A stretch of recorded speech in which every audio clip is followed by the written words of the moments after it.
जय श्री कृष्णा। आप सभी महानुभावों को श्रीमद् भागवत महापुराण की कथा सुनने का स्वागत है। श्रीमद् भागवत महापुराण के अष्टम स्कंध के 24वां अध्याय की कथा है भगवान शिव के मत्स्य अवतार का वर्णन। इस कथा में भगवान जो है मत्स्य के अवतार में भगवान प्रकट होते हैं।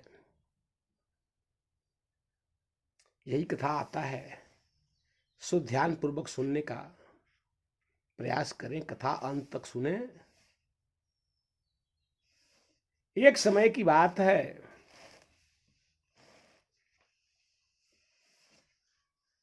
भगवान एक छोटी सी मछली के अवतार के रूप में प्रकट हुए। भगवान को प्रकट होना है तो भगवान को ये थोड़े है कि भगवान किसी के गर्भ से हों। भगवान तो जब चाहें, जिस रूप में चाहें, जहाँ चाहें गर्भ से प्रकट हों, चाहे आकाशमात प्रकट हों। ये तो भगवान की अपनी इच्छा की बात है। इसलिए कि वह परबस जीव सो बस भगवाना। भगवान तो स्वयं अपने बस में हैं, वो जिस रूप में चाहे प्रकट हो सकते हैं। सो एक दिन जो है, एक राजा थे, महाराजा सत्यव्रत। सत्यव्रत बड़े उदार जो है हृदय के थे, यानी जिसका सत्यव्रत हो वह कभी झूठ न बोले, हमेशा सत्यपरायण हो। वे राजा जो है भगवान श्री सूर्य जी के पुत्र जो है श्राद्ध देव के नाम से विख्यात हुए। सत्यव्रत जो है के पिता थे विश्ववान,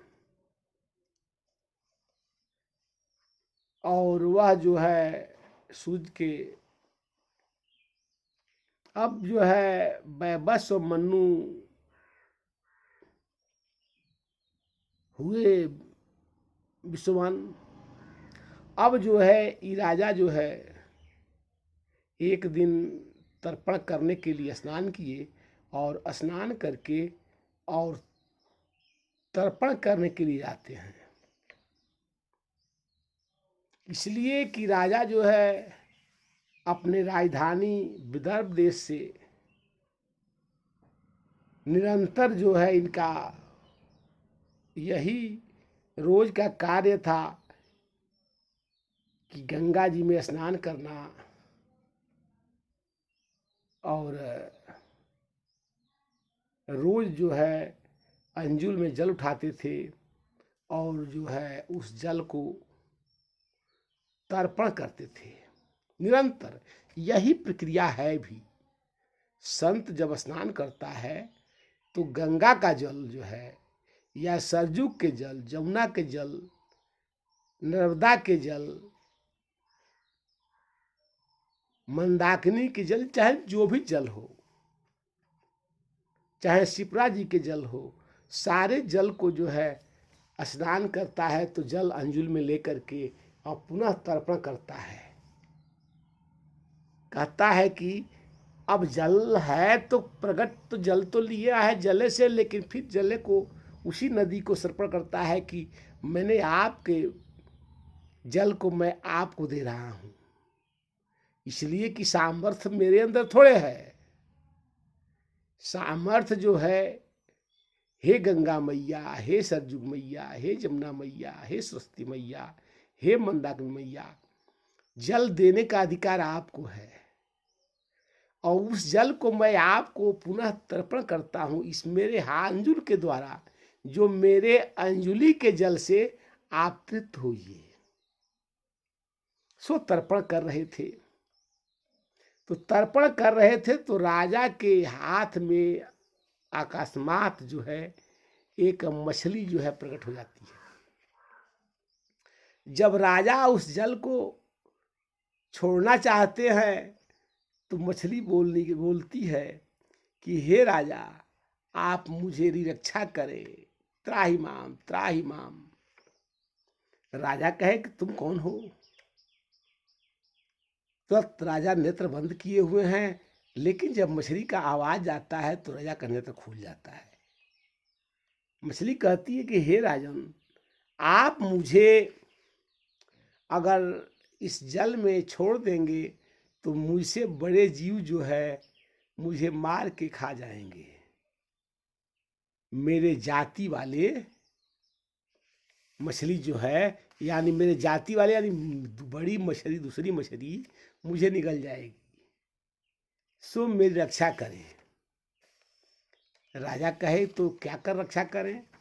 राजा उस मछली को ले करके और अपने कमंडल में रख लिए। जब राजा कुछ देर जब देखते हैं तो देखते हैं कि मछली जो है इतना विशाल हो गई है कि कमंडल में अड़स गई है।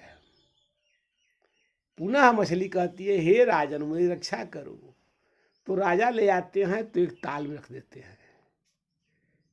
कुछ ही क्षणों के बाद जब राजा देखते हैं तो ताल भरा में पूरा मछली बड़ी हो गई है। मछली कहती है, हे राजन, मेरी रक्षा करो।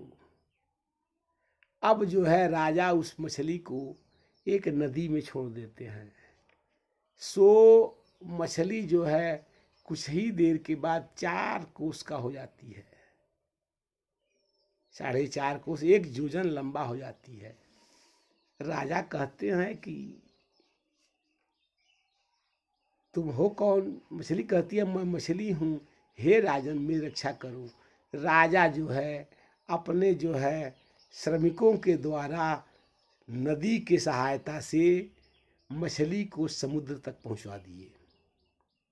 जब समुद्र में जाती है तो राजा पूछते हैं कि हे मछली, तुम हो कौन? मछली कहती है कि हे राजन, मैं मछली हूं। लेकिन राजा पूछते हैं कि तुम मछली थे, ठीक है, लेकिन इतनी बड़ी कैसे हो गई? तुम हो कौन? मेरे बारे में बताओ, मैं तुझे जानना चाहता हूँ। तुरंत मछली बोलती है कि मैं स्वतः नारायण हूँ, मैं आपकी परीक्षा हेतु यहाँ आया था। तुरंत भगवान जो है से प्रश्न पूछते हैं कि हे सरकार, आप मत्स्य रूप क्यों रखे हैं? इसका क्या प्रयोजन है मत्स्य अवतार का? तो भगवान कहते हैं कि हे राजा, भी जो है तत्काल समय अब बहुत नहीं है, समय बीतने वाला है, सो आप सतर्क हो जाएं। यही हमारे जो है सांसारिक जीवन का भी है। समय खत्म होने वाला है और हम जो है अभी मोह माया में पड़े हुए हैं। कब मेरा सांस छूट जाए इसका कोई ठिकाना नहीं है। तुरंत जो है मछली बोलती है कि हे राजन, अभी जो है प्रलय होने वाला है, सो अभी जो है जब महाप्रलय होगा तो हे राजन, आप जो है सप्तऋषियों के द्वारा एक नाव आएगा और उस नाव में आप बैठ जाइए, अन्यथा समय विलंब हो करेंगे तो नाव छूट जाएगा और इस शरीर में, संसार में आप जो है समाप्त हो जाएंगे, इसी जीवन चक्र में रह जाएंगे, 84 का चक्र लगा रहेगा। सो जब सप्तऋषियों का नाव आ जाए तो उस नाव में बैठ जाना और जो है मेरे सिंह जो है स्वर्ण का सिंह होगा, उस सिंह में वासुकी का जो है मुख को बांध देना और बांसुरी का जो है एक जो है पूंछ जो है अपने नाव में बांध करके और उसी नाव में रहना। क्योंकि जब समुद्र जो है डूब जाएगा, संसार जो है समुद्र में इतना पानी होगा कि जलमग्न हो जाएगा, उसमें बड़े बड़े नाव का भी जो है, बेड़ा का भी कोई पता ठिकाना नहीं चलेगा। सो अगर आप मेरे सिंह में बांध देंगे तो उस कितनाहू तूफान आएगा, लेकिन उस तूफान का असर नहीं होगा, आपका नाव जो है डूबेगा नहीं। अन्यथा अगर नहीं बांधेंगे तो समुद्र के अंदर भीषण कोलाहल होगा। उस कोलाहल से आपका जो है नाव मरा जाएगा और आप डूब जाएंगे। अगर आप बांध देंगे तो पुनः आप जो है जीवन आपका बच जाएगा और मैं जो है पूरा प्रलय काल तक आपकी रक्षा करता रहूँगा।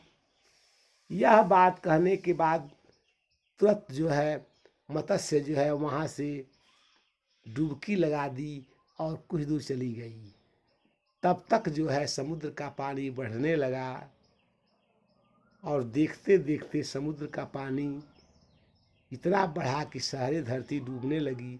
तब तक जो है सप्तऋषि नाव लेकर आते हैं। उस नाव में महाराजा सत्यव्रत विराजमान हो जाते हैं और जो है तब तक मछली जो है आती है और तब तक बासुकी भी आते हैं। बासुकी के जो है मुख से और पूंछ से उसी से जो है रस्सी बना करके और मछली के सिंह में नाव का जो है बांध दिए और जो है वह प्रलय काल तक घुमाती रही। यानी हम अपना नाम जो है भगवान के नाम से जोड़ दें। हम अपना नाम भगवान के नाम से जोड़ेंगे। किसके सहारे? तो काल के सहारे। सो मेरा बेड़ा पार हो जाएगा। हम जो है इसी से डरते हैं। यह संसारिक जीव जो है बार बार इसी से डरता है जिसका कष्ट जीव को हमेशा भोगना पड़ता है। जय श्री कृष्णा।